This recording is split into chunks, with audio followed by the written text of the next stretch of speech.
All right, so unlike strength exercise, as you increase your aerobic fitness, there's a linear increase in intelligence. And this is really cool because it kind of suggests that either when you're really smart here, you know that exercise is good for you, so you exercise more and you become more fit, or that if you're aerobically fit, that has some way affecting your intelligence. But from this data, we can't really tell which it is. But we do see that as aerobic fitness increases, so too does intelligence. And so that's a relatively straight line. And for humans, intelligence, that's small little differences between those groups. And if you can find anything that correlates this well, that's really interesting. But it is only this idea of correlation. And it's really important to stop here and talk correlation versus causation, because correlation is a relationship between two things. It doesn't, if one thing happens, the other thing seems to happen. But it doesn't say that one thing causes the other. And I'll give you a simple example. The best example of this is churches and crime. There's a direct relationship between the number of churches in an area and the amount of crime in the area. But we don't say that going to church causes you to be criminal. We don't say that having more churches makes more criminals. What we say is that, okay, there's this relationship, but it doesn't mean they're causal. It means that they correlate. A causal relationship means that when we do one thing, it always happens that the other thing happens. And so it denotes that every time the cause happens, the effect will follow. And if we eliminate the cause, the effect goes away as well. Here we go back to our churches and crime.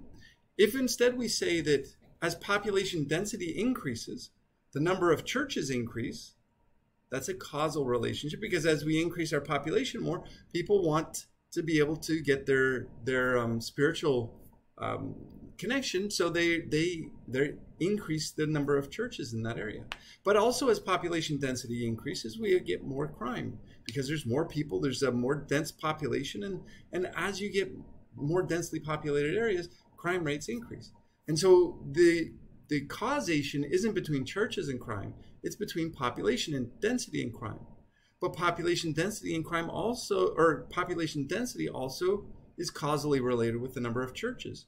So if you just look at the churches and crime, those two things will always be related because they're both caused by the same thing, the increase in population density.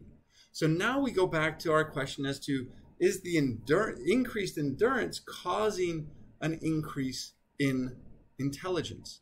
And so what they did in this study that was really fascinating is they went back, and the one thing that they could do, because again, this was Sweden, is they could go back to the records and they could say, are there any people who from 15 years of age to 18 years of age increased their endurance capacity?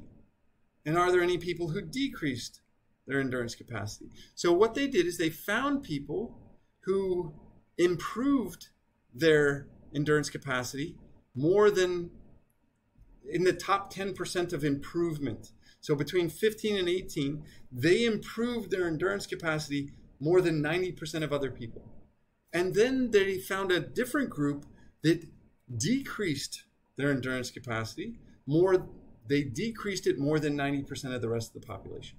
And then what they did is they said, okay, this is where they started in all of their intelligence scores. Now, for those who improved their fitness between 15 and 18, what happened to their intelligence? It went up. And for those who decreased their fitness between 15 and 18, what happened to their intelligence? It went down. So now the change in fitness actually predicts a change in intelligence.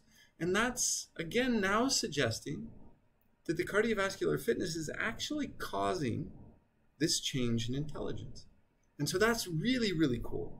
So then the question becomes, can you find a physiological way where exercise could potentially increase intelligence? Yeah, you can. And the same thing is true in people. This is 9 and 10-year-olds. They'd have higher VO2 maxes. So these are the high fitness ones. And these are low people, low fitness kids, 9 to 10 years old. What happens to their hippocampus? The hippocampus is where learning and memory happens. volume of the hippocampus in the low fitness ones, right around 6,800. The volume of the hippocampus in the high fitness ones, up around 7,500 millimeters squared. So already in people, we can see that this learning and memory center within our brain is getting bigger as we do better, as our fitness increases. Let's see if we can do this in an animal and we can actually measure this. And this is what Henrietta Van Praag did in this 2005 study. What they did is they took animals, they took mice, and they caged the mice either in the presence of a running wheel or without the running wheel. And I know that people don't understand this, but most animals in the world love to run. They love to run. They love these little wheels. And if you put a wheel in with a mouse will average about 7 to 10 kilometers of running a night. That's a little thing that's this big, running 7 to 10 kilometers, which is about 6 miles, 5 to 6 miles that they're running, and they're that small. So they're running continuously. So now then what she did is she gave them a learning and memory test. And the learning and memory test is a water maze test where they put the animals into water, and there's an invisible platform in the water where they don't like to be in the water, so they like to find the platform. So you put them into the water, they explore the water, they find the invisible platform, and then they get up onto it. And then you put them into the water again, and the more time they spend in the area where the platform is, the better they've learned where it is. And if you can do it a day later, 2 days later, they remember where the platform was. Okay? So now we've got a way that we can measure learning and memory in the mice, and we can give them exercise wheels, and then if we want, we can actually go into the brain and see what's going on. And that's exactly what she did. So the first thing she did is she found that their learning and memory increased, and it increased significantly in the ones who were allowed to run. Then she went in and she labeled the cells within the brain to see which of them had this thing called BRDU. And BRDU, all that is a marker that says this cell's dividing. So every time the cell divides, it goes and it shoots up this little marker that says BRDU positive. BRDU positive, BRDU positive. All right? If you take a young cell, if you take a young brain, there's about 613 cells that are dividing, that are proliferating. If you look at the old ones, ooh, I'm not doing so well, guys. I'm not doing so well. 117. So they're not dividing as well. If I now take that young individual and give him a running wheel and let him run, 4-fold increase in the number of cells that are dividing.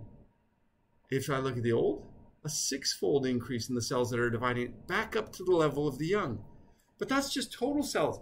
The important cells are the neurons. Those are the brain cells. Those are the ones that are passing brain messages around so that I can learn and remember, so I can find the right word, so I can find my keys, so that I know what I'm doing.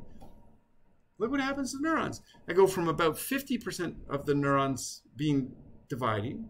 Look at the number of neurons is going up with running. So you've got more brain cells. You've got more brain power if you're doing running and you're young. What happens when you get old? Oh, 5-fold decrease in the total number of neurons, the percent of the cells within the brain that are neurons.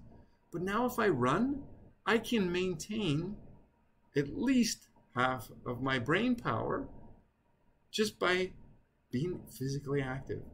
And that's really the key component here, is that exercise promotes the production of new brain cells, promotes the production of new neurons. And those neurons, you can see them in young, you can see them in old. And really that's the key effect of learning and memory. When I exercise, I'm increasing the number of neurons I have so that I can learn and remember and I can be more intelligent. And so that's really where we're getting with endurance exercise.